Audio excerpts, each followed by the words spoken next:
Olá, boa noite. O Senado aprovou nesta terça-feira o aumento da pena para maus tratos contra os animais. Atualmente, a pena para esse tipo de crime é de 3 meses a 1 ano, podendo ser revertida em trabalhos sociais. Pelo projeto aprovado, quem cometer esse tipo de delito pode cumprir detenção de até 4 anos. Se o crime for cometido em estabelecimentos comerciais, a multa pode chegar a 1.000 salários mínimos.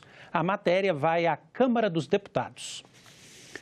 Os tratados internacionais e financiamentos na área do meio ambiente foram debatidos nesta terça-feira pela Conferência das Nações Unidas sobre Mudanças Climáticas, a COP24. Com a missão de concretizar as negociações que podem definir as regras de implementação do Acordo de Paris, a COP24 também está discutindo o financiamento de projetos de conservação e preservação ambiental no Brasil. Os estrangeiros defendem que as parcerias com o Brasil devem ser mantidas durante o próximo governo. Em troca, eles esperam que as ações sejam transparentes e deem mais resultados. Apesar das iniciativas brasileiras e estrangeiras, o desmatamento na Amazônia aumentou 13,7% entre agosto de 2017 e julho deste ano, de acordo com dados divulgados pelo Ministério do Meio Ambiente. A área total desmatada chegou a quase 8.000 quilômetros quadrados, o equivalente a mais de 950 campos de futebol. Se nós queremos, de fato, cumprir com as metas, os compromissos internacionais junto ao Acordo de Paris de reduzir 37% das emissões de gás de efeito estufa, precisamos sim também combater e eliminar o desmatamento ilegal, especialmente na Amazônia. As florestas têm um papel importante, não só no Brasil, nos seus compromissos, mas também para o mundo. Tanto quando nós evitamos, mitigamos o desmatamento, mas também quando nós estamos recuperando a vegetação. Mato Grosso é um dos estados brasileiros que conseguiram financiamento internacional para preservar a vegetação. A Alemanha vai ajudar o estado a investir em agricultura familiar, em produtores rurais de médio porte e auxiliar os indígenas para a preservação de suas terras. Em 2015, também nós tivemos uma estratégia de governo, que é a PCI, que é Produzir, Conservar e Incluir, e tudo isso fez com que os financiadores pudessem olhar para a gente e achar que a gente estava apto a receber os recursos. Então, a partir de 2016, as negociações começaram com a Alemanha e nós começamos a trabalhar uma proposta e agora nós estamos aguardando o primeiro desembolso ao final de desse ano de 2018. A gente tem grandes ideias, grandes problemas, mas é extremamente importante o financiamento, né, de outros países que vêm e olham o nosso esforço e financiam esses programas que a gente já tem estabelecido. O evento está acontecendo na Polônia e vai até a próxima sexta-feira. A Comissão de Assuntos Econômicos aprovou o projeto para combater desvios, fraudes e má gestão dos fundos de previdência complementar de servidores da União, dos estados e dos municípios. O projeto de autoria da senadora Cátia Abreu estabelece que apenas os bancos ou a Caixa Econômica Federal poderão receber aplicações dos regimes próprios de previdência da União, dos estados e dos municípios. Os bancos precisam ter classificação de risco igual ou superior à da Caixa.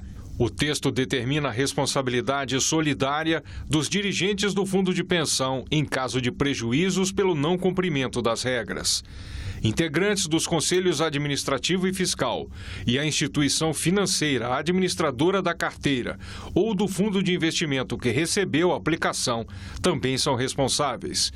Todos terão de repor integralmente as perdas. A gestão fraudulenta dos recursos será punida com pena de reclusão de 8 a 16 anos mais multa.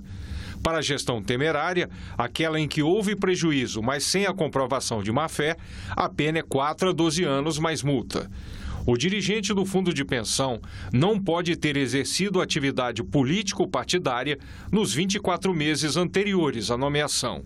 O projeto foi aprovado e seguiu para análise da Comissão de Constituição e Justiça. Foi uma epidemia de má gestão desses fundos que aconteceu no passado recente e vinha já acontecendo há muito tempo e que eu espero que não aconteça mais, porque prejudica exatamente aqueles que tiram dos seus salários, né, os recursos que vão formar esses fundos e depois eles são lesados. Para falar uma palavra correta, eles são roubados roubados. Nós verificamos que existiam lobistas exclusivamente especialistas em fazer exatamente a ligação entre o fundo de previdência e um empresário que não tinha a menor condição de receber esse recurso. A Comissão de Assuntos Econômicos aprovou outros projetos, entre eles o que prevê a inclusão ao ProUni de instituições de ensino superior municipais e estaduais. A Comissão de Educação fez 25 recomendações ao poder público para garantir o cumprimento das metas do Plano Nacional de Educação relacionadas às creches e à pré-escola. O relatório, produzido pelo colegiado, é uma análise das atuais políticas públicas para a área. O relatório mostra que até 2016, apenas 32% das crianças de 0 a 3 anos tinham acesso a creches no Brasil. Até 2024, o novo prazo do Plano Nacional de Educação, vai ser necessário criar mais 1.900.000 vagas. Já na pré-escola, que atende crianças de 4 a 5 anos, o déficit é de 450.000 vagas. Estudos recentes têm demonstrado que a primeira infância é um período basilar para o desenvolvimento do cérebro e demonstram que os efeitos das vivências nesse período podem se alongar por toda a vida do indivíduo. O relator destacou avanços alcançados com políticas públicas federais, entre elas o Pró-Infância, o Brasil Carinhoso e o Infância Feliz. Entretanto, insuficientes para atingir as metas do plano. Segundo o relator, o atraso é causado pelo baixo índice de execução orçamentária. Observe o absurdo. Tem disponibilidade de 550 milhões e gasta-se menos do que 51 milhões. O documento faz 25 recomendações aos poderes legislativo e executivo e também a órgãos de controle. Entre elas, cuidar das obras inacabadas, fortalecer o pró-infância e evitar o desperdício de recursos, além de dar prioridade a crianças de famílias de renda mais baixa. Obras inacabadas de um lado e as crianças fora da creche do outro lado. Inclusive, infelizmente, caindo no risco, claro, da vulnerabilidade social e serem tragadas pela violência e pela criminalidade que toma conta, não só mais das capitais das regiões metropolitanas, mas de todo o país. Nós estamos encerrando o ano com uma frustração enorme em relação à educação infantil. Não houve nenhum avanço, os municípios se negam a encarar o problema da educação infantil, uma vez que eles só recebem recurso do Fundeb após a matrícula das crianças. Nós vamos assistir este ano, eu tenho assistido no meu estado, na região metropolitana e na capital, a demanda por creche é uma coisa que faz pena a gente ver aquelas mães passando madrugadas nas filas para conseguir uma vaga, e isso se repete ano após ano com a total indiferença do poder público. O presidente da Comissão de Agricultura e Reforma Agrária, senador Ivo Cassol, fez nesta terça-feira um balanço das atividades da comissão durante os últimos 2 anos. Ao longo do biênio 2017-2018, poder desenvolver suas atribuições por meio de diversas audiências públicas, ciclos de palestras e debate, apreciação de matérias, além de apresentar emendas ao projeto de lei de diretriz orçamentária LDO e ao projeto de lei orçamentária anual LO. E ainda apresentar um relatório sobre as políticas públicas desenvolvidas no âmbito do Poder Executivo selecionadas para serem avaliadas em 2017 sobre pesquisa agropecuária e neste ano 2018 sobre programas garantia da safra e programa de aquisições de alimentos. Votamos matérias importantes, conforme vou relacionar abaixo. Projeto de lei da Câmara, PLS, foram 12. Projeto de lei do Senado, foram 15. Emendas da Câmara dos Deputados, oferecido PLS 1, emendas do plenário 1, avisos 3, requerimentos de audiência pública 46, requerimentos de ciclo de palestra 7. Vejo pelo extenso relatório de encerramento dos trabalhos dessa comissão que Vossa Excelência está encerrando os trabalhos com a consciência tranquila do dever cumprido, assim como todos os membros desta comissão.